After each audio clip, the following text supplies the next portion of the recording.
നമസ്കാരം മാന്യ പ്രേക്ഷകരെ, വലിയ സ്നേഹ നമസ്കാരം. നോക്കൂ, എന്നും ഓരോ സ്വാഭിമാന ഹിന്ദുവിൻ്റെയും മനസ്സിലെ മാറാത്ത വലിയൊരു മുറിവ് തന്നെയാണ് മാറാട് കലാപം എന്നുള്ള ആ വലിയൊരു മുറിവ്. മാറാട് കലാപത്തിന് പിറകിൽ അന്ന് തന്നെ പ്രവർത്തിച്ചിരുന്നു എന്ന് കൃത്യമായിട്ടും പോയിന്റ് ഔട്ട് ചെയ്തിരുന്ന ഈ അഹമ്മദ് എന്ന് പറയുന്ന മുസ്ലിം ലീഗിന്റെ കേന്ദ്രമന്ത്രിയിലേക്ക് വിരൽ ചൂണ്ടപ്പെട്ട ഒരുപാട് തെളിവുകൾ അന്ന് തന്നെ ഉണ്ടായിരുന്നു. മാറാട് കലാപത്തിലെ മുസ്ലിം പള്ളിയുടെയും ഇസ്ലാമിക ജിഹാദികളുടെയും മുസ്ലിങ്ങളുടെയും ഒക്കെ പങ്ക് തേച്ചു മാച്ച് കളയാൻ വേണ്ടി, തെളിവ് തേച്ചു മാച്ച് കളയാൻ വേണ്ടി ഭീകരന്മാർക്ക് വേണ്ടി സ്വരുക്കൂട്ടിയ ആയുധങ്ങൾ അത്ര കണ്ട് കൂമ്പാരമാക്കിയിട്ടിരുന്ന പള്ളിയിൽ നടന്ന ആ തെളിവുകളെല്ലാം നശിപ്പിക്കുന്ന രീതിയിൽ ആ പള്ളിയിലുണ്ടായിരുന്ന ചോരക്കറ പറ്റിയ, ഓരോ ഹിന്ദുവിനെയും വെട്ടിവീഴ്ത്തിയ, മാറാട് വെട്ടിവീഴ്ത്തിയ ആ വാളുകളൊക്കെ കഴുകി വൃത്തിയാക്കി, ആ പള്ളിക്ക് അകവശം പൂർണ്ണമായിട്ടും കഴുകി വൃത്തിയാക്കി, ഒരു അന്വേഷണ ഉദ്യോഗസ്ഥനും കടന്നു ചെന്ന് കഴിഞ്ഞാൽ പോലും ഒരു തെളിവും കിട്ടാത്ത രീതിയിലേക്ക് മാറ്റിയ ഈ അഹമ്മദ് എന്ന് പറയുന്ന മുസ്ലിം ലീഗിന്റെ അന്നത്തെ UPA സർക്കാരിന്റെ കേന്ദ്രമന്ത്രിയായിരുന്ന ഈ ദുഷ്ടന്റെ മുഖം വലിച്ചു കീറുന്ന ഒരു ചെറിയൊരു വീഡിയോ ക്ലിപ്പ്, അത് കൃത്യമായിട്ടും ഇവിടെ ഒന്ന് കാണിക്കുകയാണ്. അത് കണ്ടിട്ട് നമുക്ക് തിരികെ വരാം. ശ്രീകാന്ത്, ഇപ്പോൾ ഈ ചർച്ചയിൽ സംസാരിച്ച ഹാഷിം അലിയിൽ അദ്ദേഹം INL-ന്റെ പ്രതിനിധിയാണ്. അദ്ദേഹം പറയുന്നത് ഇങ്ങനെ സാഹിബിനെ കുറിച്ചൊക്കെ പറയുന്നത് മഹാമോശമാണ്, ഇത്രയും തങ്കപ്പെട്ട ഒരു മനുഷ്യൻ ഇല്ല എന്നാണ് ഈ അഹമ്മദിനെ കുറിച്ച് പറഞ്ഞത്. നേരത്തെ ഈ അഹമ്മദിന്റെ പേര് ഇതുമായി ബന്ധപ്പെട്ടൊക്കെ പുറത്തു വന്നത് മാറാട് കലാപ സമയത്താണ്.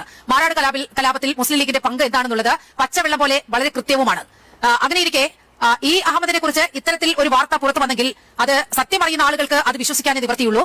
അപ്പുറത്ത് ഇന്ത്യ മുന്നണിയുടെ ഭാഗമായി നിൽക്കുന്ന ആളുകൾക്ക് അതൊരിക്കലും സ്വീകാര്യവുമല്ല. നിലവിൽ ഈ വിഷയത്തെക്കുറിച്ച് പറയുകയാണെങ്കിൽ, ഇന്ന് ഈ RVS മണിക്ക് മുൻപാകെ നമ്മൾ പോയിരുന്ന് നമ്മൾ ഒരു ചോദ്യം മുന്നോട്ട് വെക്കുമ്പോൾ, കേരളത്തിൽ നിന്നും ആർക്കെങ്കിലും പങ്കുണ്ടോ എന്ന ചോദ്യം മുന്നോട്ട് വെക്കുമ്പോൾ ഈ അഹമ്മദിന്റെ പേര് ഞങ്ങൾ പ്രതീക്ഷിച്ചതേ ഇല്ല എന്നുള്ളതാണ് വസ്തുത. ആ പേര് ഞങ്ങളുടെ മനസ്സിലേ ഉണ്ടായിരുന്നില്ല. പക്ഷേ അപ്രതീക്ഷിതമായാണ് ഈ RVS മണി ഈ അഹമ്മദിന്റെ പേര് എടുത്തിരുന്നത്. അദ്ദേഹം പറഞ്ഞ കാര്യം ഇപ്രകാരം, ഞാൻ നേരത്തെ ഒരു തവണ അത് പറഞ്ഞു.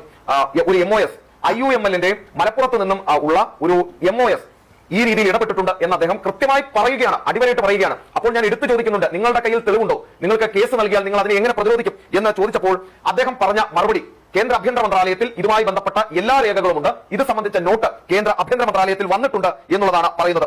മാത്രമല്ല, ഇതിൽ മറ്റൊരു കാര്യം കൂടിയുണ്ട്. ഈ അഹമ്മദിനെ കുറിച്ച് അല്പസമയം മുമ്പ് സുരേഷ് കൊച്ചാട്ടിൽ പറഞ്ഞ ഒരു കാര്യമാണ്. ഈ അഹമ്മദിനെ കുറിച്ച് ഞങ്ങൾ ഇറങ്ങാൻ നേരം ഈ RVS മണി തന്നെ ഓഫ് റെക്കോർഡായി പറഞ്ഞ ഒരു കാര്യമാണ് ഇത്. ഈ RVS മണി എന്ന് പറയുന്ന വ്യക്തി ചൂണ്ടിക്കാണിച്ചത് ഇപ്രകാരമാണ്: അഹമ്മദ് ഷൂജ പാഷ എന്ന ആ സമയത്തെ ISI ചീഫുമായി ഇദ്ദേഹത്തിന് നേരിട്ട് ബന്ധമുണ്ടായിരുന്നു എന്നാണ് അദ്ദേഹം വ്യക്തമാക്കിയത്. 2, അന്നത്തെ പാകിസ്ഥാന്റെ പ്രസിഡന്റ് കൂടിയായിരുന്ന അസിഫ് അലി സർദാരിയുമായി ഇദ്ദേഹം സംസാരിച്ചിരുന്നു ഈ മുംബൈ അറ്റാക്കിന് തൊട്ടു പിന്നാലെ എന്ന കാര്യം കൂടി RVS മണി വ്യക്തമാക്കുന്നു. ലീഗ് കേസ് കൊടുക്കും എന്ന് പറഞ്ഞ പശ്ചാത്തലത്തിൽ ലീഗിന്റെ അറിവിലേക്ക് കൂടിയാണ് ഈ വിവരം നൽകുന്നത്. RVS മണി ഇങ്ങനെയും പറഞ്ഞിട്ടുണ്ട്, കേസ് കൊടുക്കുമ്പോൾ ഇതുകൂടി കൂട്ടിച്ചേർക്കേണ്ടതാണ്. ഇനി മറ്റൊരു കാര്യം കൂടി ഇതിൽ എടുത്തു പറയാൻ ഉള്ള ഒരു കാര്യമുണ്ട്. ഇത് വിവരാവകാശ നിയമപ്രകാരം ഇത് ജനം TV നേരത്തെ പറഞ്ഞ ഒരു കാര്യമാണ്. RVS മണിയെ നമ്മുടെ ചാനലിൽ കൊണ്ടുവരുമെന്നും പ്രേക്ഷകർക്ക് മുന്നിലേക്ക് ഇതിന്റെ സത്യാവസ്ഥ തുറന്നിടും എന്നുള്ള കാര്യം. അപ്പോൾ RVS മണി ഈ പറഞ്ഞ കാര്യങ്ങളിൽ ഭീഷണിയുടെ, മുന്നറിയിപ്പിന്റെയൊക്കെ ഭാഷ ഉപയോഗിക്കുന്നവരോട് ഒരേ ഒരു കാര്യമേ പറയാനുള്ളൂ: ഞങ്ങൾ നടത്തിയത് മാധ്യമ പ്രവർത്തനമാണ്. അദ്ദേഹം പറഞ്ഞ കാര്യങ്ങൾ അതുപോലെ പ്രേക്ഷകരിലേക്ക് എത്തിക്കുകയാണ് ചെയ്തത്. നിങ്ങൾ മുന്നറിയിപ്പ് നൽകിയ പശ്ചാത്തലത്തിൽ കേന്ദ്ര ആഭ്യന്തര മന്ത്രാലയത്തിന് മുൻപാകെ വിവരാവകാശ നിയമപ്രകാരം ഇക്കാര്യം ചോദിക്കാൻ തീരുമാനിച്ചിട്ടുണ്ട്. അത് വൈകാതെ തന്നെ, നാളെയോ മറ്റന്നാളോ അതുമായി ബന്ധപ്പെട്ട നടപടിക്രമങ്ങൾ ഞങ്ങൾ പൂർത്തിയാക്കും എന്ന കാര്യത്തിൽ സംശയം വേണ്ട. ആ വിവരം കിട്ടുന്ന പാടെ അത് പബ്ലിഷ് ചെയ്യുകയും ചെയ്യും. 2, ഇനി അത് കിട്ടാൻ ഞങ്ങൾ RTI മുഖേന നൽകിയാൽ കിട്ടില്ല എന്നാണ് പറയുന്നതെങ്കിൽ ഇവിടുത്തെ ജനപ്രതിനിധികൾക്ക് പാർലമെന്റിൽ ഇത്തരം കാര്യങ്ങൾ ചോദിക്കാം. അങ്ങനെ ഒരു അവകാശം കൂടി അവർക്കുണ്ട് എന്നാണ് ഞാൻ മനസ്സിലാക്കുന്നത്. കേരളത്തിൽ നിന്നും UDF-ഉം LDF-ഉം അല്ലാത്ത ജനപ്രതിനിധികളും എന്തായാലും ഇന്ത്യൻ പാർലമെന്റിൽ ഉണ്ട്. അവരെ കൊണ്ടാണെങ്കിൽ പോലും ഇത് സംബന്ധിച്ച് വിവരങ്ങൾ അന്വേഷിപ്പിച്ച് പ്രേക്ഷകർക്ക് മുന്നിലേക്ക് എത്തിക്കാൻ നമ്മൾ തയ്യാറാണ്. ജനം TV ഡൽഹിയിൽ ഉണ്ട് എന്ന കാര്യം മറക്കുകയും വേണ്ട. മുന്നറിയിപ്പും ഭീഷണിയും തൽക്കാലം വേണ്ട എന്നതാണ് കൃത്യമായ വാർത്തയാണ് നമ്മൾ പ്രിയപ്പെട്ട പ്രേക്ഷകരിലേക്ക് എത്തിച്ചിട്ടുള്ളത്. ഈ അഹമ്മദിനെ പോലെ ഒരാളെ അപമാനിക്കാനോ ഈ അഹമ്മദിനെ പോലെ ഒരു വ്യക്തിയെ തേജോവധം ചെയ്യാനോ അല്ല നമ്മൾ ഈ വാർത്ത പുറത്തു കൊണ്ടുവന്നത്. നേരെ മറിച്ച് ഞങ്ങളോട് RVS മണി പറഞ്ഞ കാര്യം അക്ഷരാർത്ഥത്തിൽ ഞങ്ങൾക്കും ഞെട്ടലുണ്ടാക്കുന്നതായിരുന്നു എന്ന് ഈ INL-ന്റെ നേതാവ്, അദ്ദേഹം എനിക്ക് നേരിട്ട് പരിചയമില്ല, അദ്ദേഹം മനസ്സിലാക്കിയാൽ നന്നായിരുന്നു. കുറേ അധികം കാലങ്ങൾക്ക് മുമ്പേ മാധ്യമപ്രവർത്തനം തുടങ്ങിയ വ്യക്തി കൂടിയാണ് ഞാൻ. ഈ അഹമ്മദിനെ കുറിച്ചും ഈ അഹമ്മദിന്റെ പ്രവർത്തനങ്ങളെ കുറിച്ചും ഒക്കെ അറിയാവുന്ന വ്യക്തിയാണ്. പക്ഷേ ഇങ്ങനെ ഒരു പ്രവൃത്തിയിൽ ഈ അഹമ്മദിന്റെ പേര് വന്നത് ഞെട്ടിപ്പിക്കുന്നതാണ് എന്ന് പറയാതിരിക്കാനാകില്ല. അദ്ദേഹം നേരത്തെ പറഞ്ഞ ആരാണ് കാവ്യ ഭീകരത എന്ന് പറഞ്ഞതിന് ഇവിടെ ദിഗ്വിജയ് സിംഗിന്റെ പേര് പറയുകയുണ്ടായി. ഇനി ഒരു കാര്യം കൂടി അതിൽ ചേർത്ത് വെക്കാനുള്ളത്, 2010 ജൂലൈ മാസത്തിലാണ് ഈ കാവ്യ ഭീകരത അല്ലെങ്കിൽ സഫറൻ ടെറർ, ഹിന്ദു ടെറർ എന്ന ആ ഒരു ടേം കോയിൻ ചെയ്ത് സർക്കാരിന്റെ രേഖകളിലേക്ക് വരുന്നത്. അത് രാഹുൽ ശിവശങ്കർ എന്ന ഡൽഹിയിലെ മുതിർന്ന മാധ്യമ പ്രവർത്തകൻ വിവരാവകാശ പ്രകാരം നൽകിയ ചോദ്യത്തിന് നൽകിയ മറുപടിയാണ്. 2008 മുംബൈ ഭീകരാക്രമണത്തിന് ശേഷം ഈ തരത്തിൽ ഹിന്ദു ഭീകരത, ഹിന്ദു ടെറർ തുടങ്ങിയ കാര്യങ്ങളൊക്കെ ഇങ്ങനെ കോയിൻ ചെയ്തെടുത്ത 2010 ജൂലൈ മാസത്തിലാണ് അങ്ങനെ ഒരു വേർഡ്, ഒരു ടേം അത് സർക്കാർ രേഖകളിൽ ഇടം പിടിക്കുന്നത്. പിന്നിൽ പ്രവർത്തിച്ചത് പളനിയപ്പൻ ചിദംബരം എന്ന പി ചിദംബരവും സുശീൽ കുമാർ ഷിൻഡെയുമാണ് എന്നാണ് രാഹുൽ ശിവശങ്കറിന് നൽകിയ വിവരാവകാശ നിയമപ്രകാരം നൽകിയ മറുപടിയിലും പറയുന്നത്. അപ്പോൾ രാഹുൽ ശിവശങ്കറിന് വിവരാവകാശത്തിന് മറുപടി കിട്ടുമെങ്കിൽ ജനം ടിവിക്കും കിട്ടും. INLന്റെ പ്രതിനിധിയോട് പറയാനുള്ളത്, ലീഗിന്റെ ആണെങ്കിൽ ലീഗിന്റെ, അഹമ്മദിന്റേതാണെങ്കിൽ അഹമ്മദിന്റെ, തെറ്റ് ചെയ്തിട്ടുണ്ടെങ്കിൽ മുഖം മൂടി വലിച്ചു കീറുക തന്നെ ചെയ്യും, ഒരു സംശയവും വേണ്ട. ഈ വാർത്ത പുറത്തുവിടുമ്പോൾ ജനം ടിവിയുടെ കോൺഫിഡൻസ്, ആത്മവിശ്വാസം ഇത് തന്നെയാണ്. വളരെ കൃത്യമായി രാജ്യത്തിന്റെ സുരക്ഷയ്ക്കൊപ്പമാണ്, രാജ്യത്തിനൊപ്പമാണ് ജനം ടിവി നിലനിൽക്കുന്നത്. അതുകൊണ്ട് തന്നെയാണ് ലീഗിന്റെ ആ ഭീഷണി പുല്ലുവില കൽപ്പിച്ചുകൊണ്ട് ഈ ചർച്ചയുമായി ജനം ഡിബേറ്റ് മുന്നോട്ട് പോകുന്നത്. കണ്ടല്ലോ, നോക്കൂ, 2008 UPA സർക്കാർ ഭരിക്കുന്ന സമയത്ത് മുംബൈ ഭീകരാക്രമണ കേസ് നമ്മൾക്ക് എല്ലാവർക്കും അറിയാം.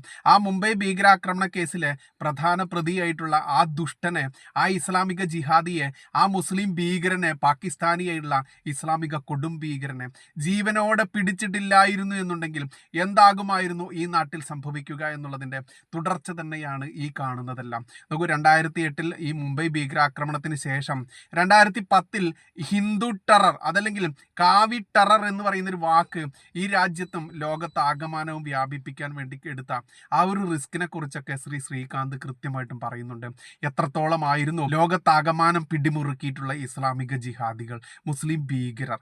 ഈ ഭീകരരെ വെളുപ്പിക്കാൻ വേണ്ടി ഹിന്ദുത്വ ഭീകരത, അതല്ലെങ്കിൽ സഫ്രോൺ ടെറർ, കുങ്കുമ ടെറർ, അതല്ലെങ്കിൽ കാവി ടെറർ എന്നുള്ള ആ ഭാഷ അത് സ്ഥാപിച്ചെടുക്കാൻ വേണ്ടി ഒരു രാജ്യത്തെ തന്നെ കുരുതി കൊടുത്തുകൊണ്ട് ഈ മുംബൈ ഭീകരാക്രമണം നടത്താൻ വേണ്ടി അന്നത്തെ UPA സർക്കാർ, കേന്ദ്ര സർക്കാർ ആയിരുന്ന, ഭരിച്ചുകൊണ്ടിരുന്ന കോൺഗ്രസ്സുകാർ അതിനുവേണ്ടി എത്രത്തോളം ശ്രമിച്ചു എന്നുള്ളതിൻ്റെയൊക്കെ ഭീകര വാർത്തകളാണ് പുറത്തു വരുന്നത്. മുസ്ലിം ലീഗ് എന്നങ്ങോട്ട് പറയുമ്പോഴേക്കും മതേതര കുരു അങ്ങോട്ട് പൊട്ടി ഒലിച്ചിറങ്ങും. പ്രത്യേകിച്ച് മലപ്പുറം എന്നുകൂടി പറഞ്ഞാൽ തീർന്ന്. നോക്കൂ, മലബാർ കേന്ദ്രമാക്കി പ്രവർത്തിക്കുന്ന ഇസ്ലാമിക കൊടും ഭീകരന്മാരുടെ യഥാർത്ഥത്തിലുള്ള ചിത്രമാണ് പുറത്തു വന്നിരിക്കുന്നത്.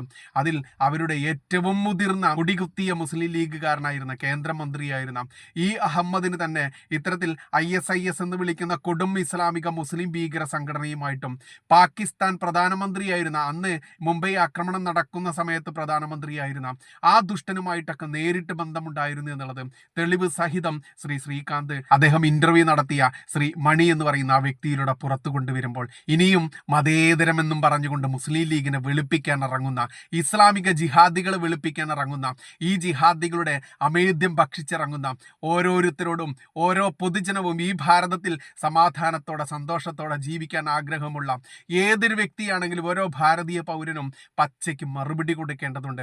ഇനിയും ഇതൊക്കെ കേട്ടും സഹിച്ചും കണ്ടും മടുത്തും ജീവിക്കേണ്ടവരല്ല ഈ ഭാരതത്തിലുള്ളവർ. കൃത്യമായിട്ടും രാജ്യദ്രോഹികളായിട്ടുള്ള ഈ ക്രൂരവർഗത്തെ ഒന്നടങ്കം പച്ചയ്ക്ക് എതിർത്തുകൊണ്ട് ഓരോ ആളുകളും തങ്ങളാൽ കഴിയുന്ന രീതിയിൽ രംഗത്ത് വരാനാവട്ടെ. അത് തെളിവ് സഹിതമാണ് ഇന്ന് പുറത്തു വന്നിരിക്കുന്നത്. ഇതിലധികം തെളിവിന് വരാനില്ല എന്നുള്ള യാഥാർത്ഥ്യം കൂടി ഓരോ ആളുകളും മനസ്സിലാക്കട്ടെ എന്ന് മാത്രം പറയട്ടെ. നന്ദി, നമസ്കാരം. ജയ് ഹിന്ദ്, ജയ് ശ്രീറാം.